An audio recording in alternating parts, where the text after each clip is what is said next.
Binance की senior क़यादत बशमूल global CEO Richard डांक ने मुल्क की आला क़यादत से मुलाकात के लिए इस्लामाबाद का दौरा किया। वज़ीर आज़म हाउस से जारी बयान में कहा गया कि हुकूमत ने डिजिटल असासजात के ज़ाब्तों के लिए मजबूत अज़म का आदा किया है।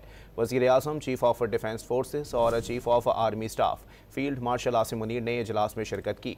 Chairman Pakistan virtual asset regulatory authority Bilal bin Saqib भी इजलास में शरीक हुए और अपने इदारे की कारकर्दगी से आगाह किया। बाइनेंस की सीनियर क़यादत बशमूल ग्लोबल CEO रिचर्ड डांक ने मुल्क की आला क़यादत से मुलाकात के लिए इस्लामाबाद का दौरा किया। वज़ीर आज़म हाउस से जारी बयान में कहा गया कि हुकूमत ने डिजिटल असासजात के ज़ाब्तों के लिए मजबूत अज़म का आदा किया है।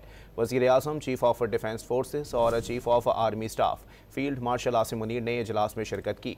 Chairman Pakistan virtual asset regulatory authority Bilal bin Saqib भी इजलास में शरीक हुए और अपने इदारे की कारकर्दगी से आगाह किया।